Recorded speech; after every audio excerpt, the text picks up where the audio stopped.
parents said they skipped my birthday because everyone's been so busy. 2 days later, my aunt posted, "Grateful for family and surprise cake nights." It was for my sister. I waited. Then my mom messaged, "You're still covering the electricity, right?" I replied, "Definitely." Then I shut off every account I managed. Left a note in the smart thermostat, "Find warmth in each other." At 8:03 a.m., I got 41 missed calls. One said, "Emergency." What really got to me wasn't that they missed my birthday. It was that they didn't even try to lie about it. No fake excuse, no white lie, not even a rush text pretending they remembered late. Just complete silence. The kind that hits you harder because it isn't a mistake. It's intentional. I turned 29 on a Thursday this year. Not a milestone birthday or anything, but still. It's not like they didn't know. My mom used to make a big deal about how I was born right before midnight. How I almost ended up a Friday baby. Every year she brought it up like it was some fun family trivia. This year, nothing. Not even a text. I didn't plan anything big. Just figured we'd do what we usually did. Order food. Maybe bake something at home. Just us. No friends. We never had a tradition, but there was always something. I thought maybe they were planning a surprise. I actually gave them the benefit of the doubt. I kept looking at the time, thinking they were going to show up at any minute.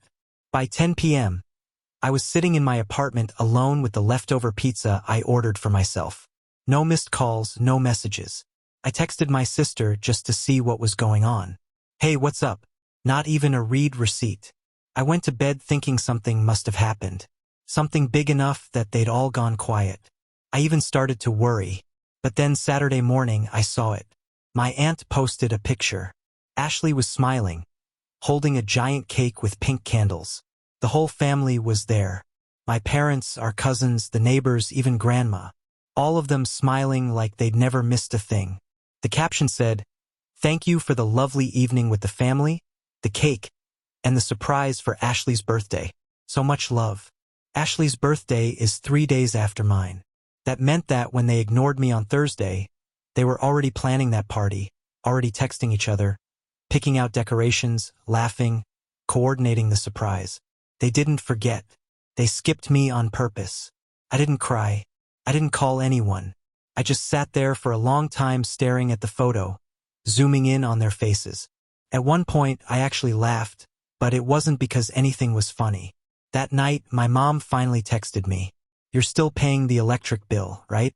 No mention of my birthday. No apology, just straight to business. Like I was a utility company. I stared at that message for a while before I typed back, "Of course."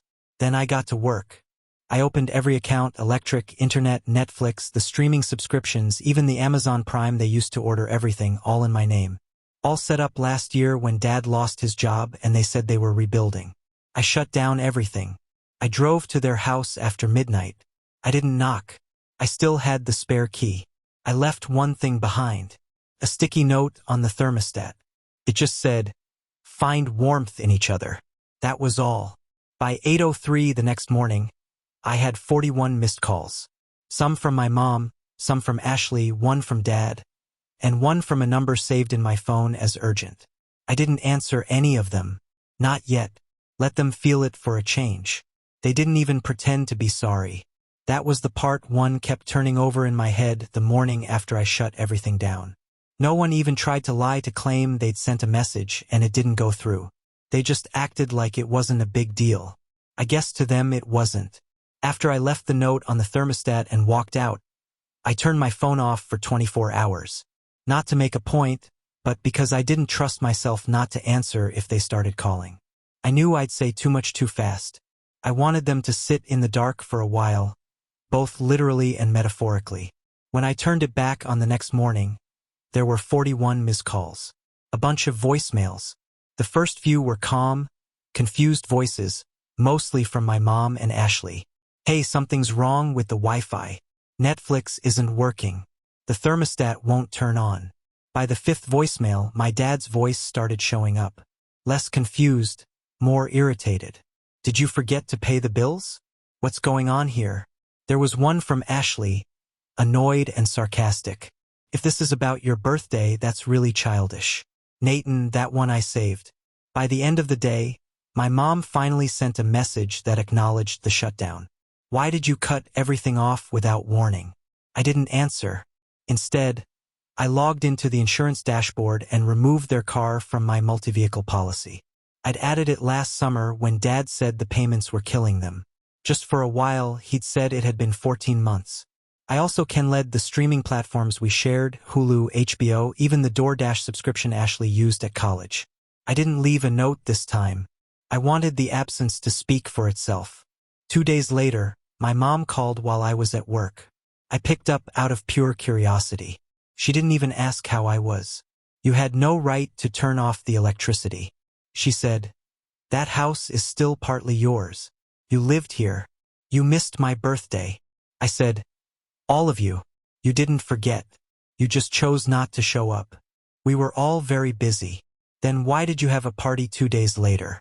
Another pause. Ashley's birthday is different. It was already planned. You had 2 days. You should have said something if it mattered that much. That's what did it for me. That one sentence, like it was on me to beg them to care. We've been good to you. She added, family doesn't act this way. You texted me about the electric bill before you even realized what you missed. And you're making us suffer for one mistake. That was the problem. They thought it was one mistake. I hung up. That night, I checked my credit card account. There were 4 active subcards. Ashley had 1. So did my mom. I canceled all of them. They'd used those cards like they were entitled to them. Gas, food, Amazon, everything linked to my name. 2 days later, my dad called. It was brief. This ends now. He said, you've made your point. It's not a point. I said it's a shift. What the hell does that mean? It means I'm not your backup plan anymore. He didn't like that. You wouldn't have any of that money without us. You owe this family.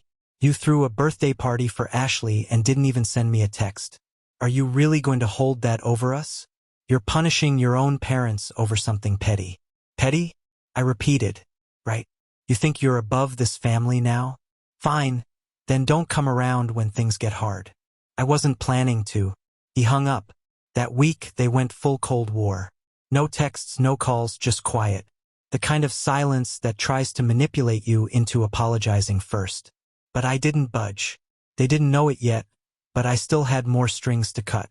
I had no intention of dragging this out, but I also wasn't about to let them think they still had me on a leash. Let them see what life looks like when I'm not quietly fixing everything behind the scenes. Let them feel the real weight of forgetting. By the end of the second week, they stopped calling. That should have felt like peace. Instead, it felt like some weird kind of standoff, one where I wasn't sure if I'd won anything or just permanently lit a match under the last bridge. The silence didn't mean they'd given up. It meant they were regrouping. I started hearing little things from the outside. A friend of my cousin texted me randomly to ask if everything was okay between me and my parents. She said my mom had been venting at church about how I turned my back on the family. I didn't correct her. If that's how they wanted to frame it, fine. But I knew they'd be back. It took exactly 23 days.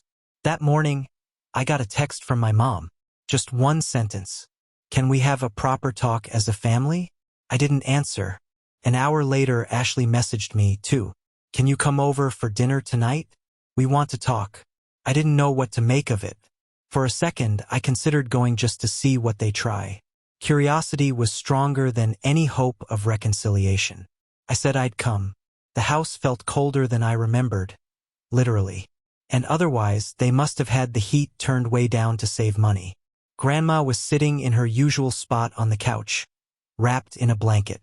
She smiled when she saw me and said, "About time." In the dining room, everyone was already seated, like they were waiting for a verdict. "We've been thinking," my dad said. "Maybe things got out of hand. We could have handled things better." He didn't say sorry. He said, "Things." Ashley jumped in. "We were wrong to forget your birthday." That was more direct. I appreciated it even if it felt coached. My mom added, "We'd like to start over, have dinner together like we used to, maybe reconnect." It was the most united front they'd put up in years. I nodded slowly. I wasn't sure if it was genuine or just strategy, but I wanted to believe it, so I said, "Okay, we can try."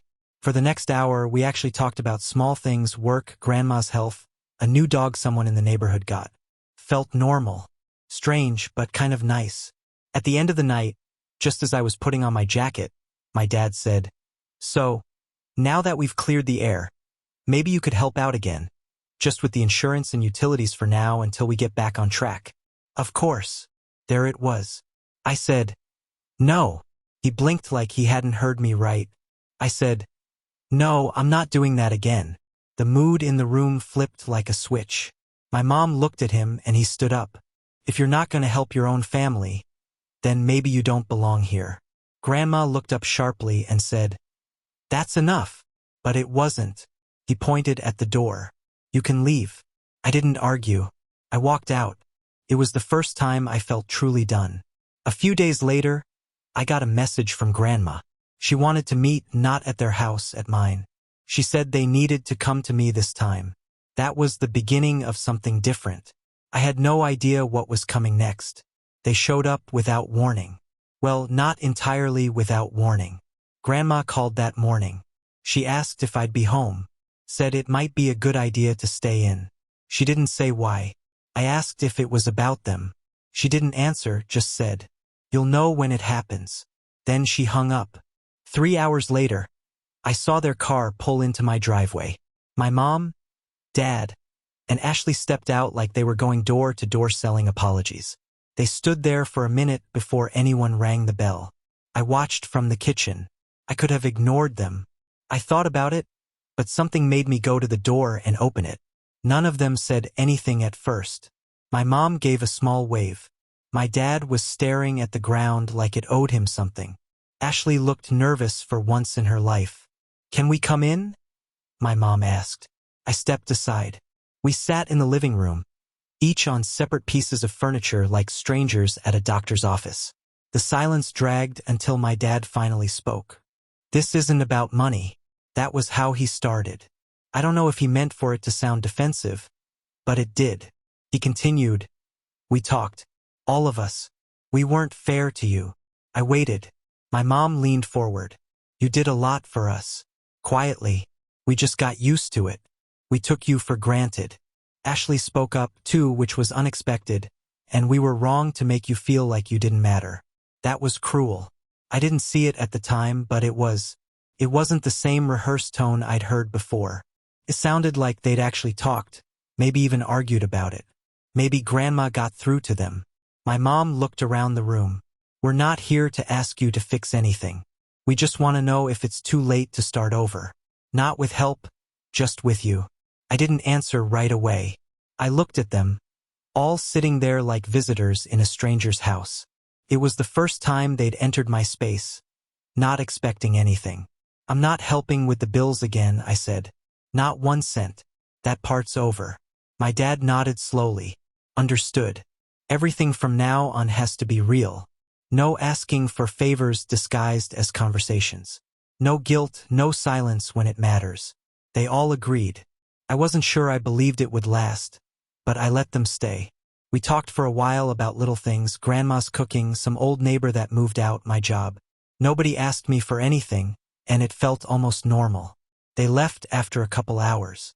My mom hugged me carefully like she wasn't sure she was allowed. My dad just said, "Thanks for letting us come." Ashley said nothing, just smiled like someone who wasn't sure what came next. After they left, I sat on the couch staring at the empty space they just filled. I wanted to believe they changed, but I'd also lived long enough to know people don't flip switches. They adjust when they're cold and they go back to old habits the moment the heat's back on. 2 days later, I got a letter in the mail. No return address. Inside was a small white card, handwritten, careful block letters. "You've reminded them what it feels like to lose something. Don't forget what it felt like to be forgotten." No signature, no name, just that.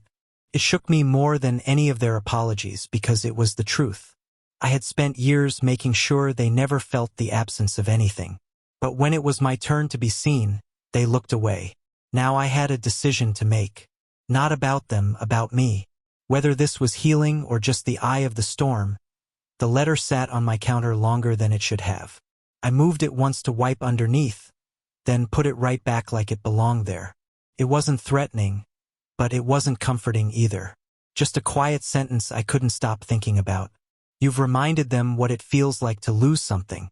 Don't forget what it felt like to be forgotten. Part of me thought one of them had written it.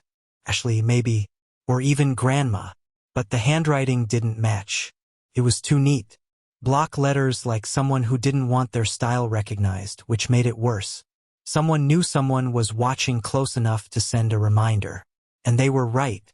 At first, things stayed quiet, uneventful. Even the group chat that had been dead for weeks suddenly had small pings.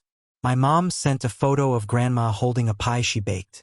My dad said, "Happy Monday," one morning out of nowhere, which I ignored. Ashley DM'd me a meme about siblings that she would have never sent a month ago. I didn't know if it was an olive branch or bait. For a while, it felt almost like a life I could have believed in if I hadn't lived the last 3 decades. And then, predictably, the tone shifted. It was Friday night when I got the message from my mom. "Just wondering when you said you weren't helping with bills anymore. Did you mean everything? Because Dad's car needs work and we're stretched this month." I didn't respond. Saturday morning, Ashley called. She jumped straight into it like we were already mid-con conversation. "So, about the car thing. I think Mom texted you." "Yeah." She waited, and I said, "I'm not helping anymore." There was a silence on the line like she was genuinely surprised. "But things are better now." That was the whole point of coming over. No, the point was honesty. I'm being honest. I'm not paying for things anymore. Well, this isn't like a luxury, not 10. It's the car. Dad needs it for work. I could hear the irritation rising, but I didn't feed it. "I'm not doing it. You're unbelievable sometimes. You know that." And she hung up. By the time I checked my phone that evening, I had 3 messages from my dad, all of them short. "So this is how it's going to be. You've made your choice. If we're not family anymore, just say it." No calls, just statements. Like he was declaring war but didn't want to hear the other side. I didn't reply, not because I didn't have anything to say, but because I knew exactly what would happen next. And I was right. Sunday, I drove over to Grandma's. She'd asked me to pick up some groceries for her. Eggs, bread, a specific brand of orange marmalade she swore by. I didn't ask how she was getting by without the family credit card I'd kenled. I had a feeling she'd never used it anyway. When I walked in, she was in her robe, slippers, reading a paperback mystery novel with half the pages falling out. She smiled when she saw me, but her face dropped just slightly as she said, "They're slipping again." "I know." She handed me a cup of tea like we always did when I visited. The silence was comfortable, familiar. After a few minutes, she said, "They think if they push just a little, you'll cave. They always thought that. This time's different.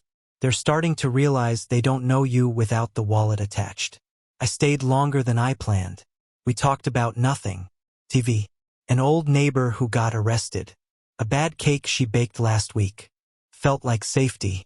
When I got home that evening, I found it. A new group chat had been created. "Family meeting tomorrow. Our house. 7 p.m. No context, no greeting, just an invitation that sounded more like a summon. It had been made by Ashley. My mom and dad were already in it. Grandma wasn't. That told me everything. They wanted a meeting, but not with everyone. Just the 3 of them and me. I didn't reply. I just stared at the name of the group. They were going to try to reset the board again, but this time they were going to push harder. Maybe guilt, maybe anger, maybe promises they didn't plan to keep. Whatever it was, I wasn't walking in unprepared. Because now I had nothing left to lose except the piece of peace I'd started to build without them. I never replied to the group chat, but at exactly 6:56 p.m., I turned off my car engine in their driveway.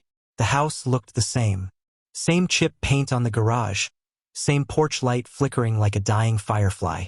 But everything else felt different, colder, like I was pulling up to a building where someone I used to know lived. Ashley opened the door before I knocked. No greeting, no smile, just a silent nod. Then she stepped aside. They were all in the dining room already. for chairs set up around the table, perfectly spaced. The fourth one, the one left for me, was pulled out slightly, like they were trying to look welcoming without actually being welcoming. I sat down. No one said anything for a full minute. Then my dad cleared his throat like we were about to start a corporate strategy meeting. "We wanted to have this conversation face to face," he said. My mom nodded. "Things haven't been right. We know that." Ashley leaned forward. "We know what we did and we know what we didn't do. They were trying. I could tell, not just to fix it, trying not to blow it. Carefully choosing every word like I was a landmine. They weren't sure how to step around. We took advantage of you," my mom said. "And we let it go too far. You were there for us and we gave nothing back. We know an apology doesn't erase what happened," Ashley added. "But we're not here to ask you for anything." I just sat back in the chair and listened. I didn't nod. I didn't interrupt. I wanted to hear the full version of their truth before I said anything. "We miss you," my mom said. "Not what you did for us. That's what we're asking for. A second chance to know our son again." That part almost hit something in me. Almost. When they were done talking, I sat up and said, "I forgive you." I meant it. At least the part of me that needed to let go did. They exhaled like I'd lifted some invisible burden off their backs. There was this brief, strange moment where everything felt suspended, like we were on the edge of something new.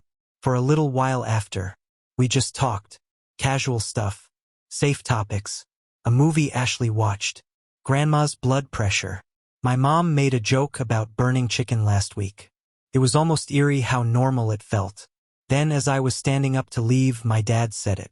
"So down the line, once things settle again, you'd maybe be open to helping a little. Not like before. Just a bit. We could really use it." The words hung in the air like smoke. I turned to him slowly. "No," he blinked. "No, not right now. I meant in the future. Once." "No," I said again. "Not later. Not ever." It wasn't loud. It didn't need to be. My mom looked like she wanted to say something, but didn't. Ashley looked like she couldn't believe I had actually said it. My dad stood up. "Then what the hell was all this? This was me giving you a chance to be honest, and you were.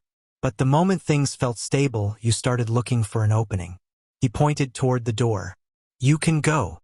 Before I could move, I heard Grandma's voice from behind me. I didn't know she was even in the house. "No, he won't," she said. "He's not leaving like that." She came into the room holding a glass of water, standing straight despite her knees. "You don't get to push him out again just because he didn't give you the answer you wanted." My dad didn't say a word, just walked into the kitchen. My mom stared at the floor. Ashley sat frozen like she wanted to disappear. I walked out on my own. 3 days later, they showed up at my place. All three of them, standing in the same order on my porch, but this time Grandma was with them. They didn't text. They didn't call. They just came. I didn't open the door at first. I watched from behind the blinds. They didn't knock. They just waited. After a few minutes, I opened the door. "We're not here to ask," my mom said. "We're here because we're ready to listen. We want to know you again," Ashley added. "For real this time." My dad didn't say anything, but he looked different, smaller, almost tired. I let them in. We sat around my kitchen table. My table in my home. And they didn't ask me for money. They didn't talk about the car or the internet or the bills. They asked about me. They asked about how I felt that day when no one showed up. What it was like to feel invisible. And this time they actually listened. It wasn't a full repair. That doesn't happen in a single evening. But it was something real. Before they left, my mom turned to me and said, "We'll probably screw up again, but we're going to keep showing up even if you don't answer." I nodded. The next morning, a second letter arrived in the mail. Same handwriting, same no return address. This is the part where they either become better or just better at pretending. You'll know soon enough. I folded the paper and tucked it in the back of my kitchen drawer.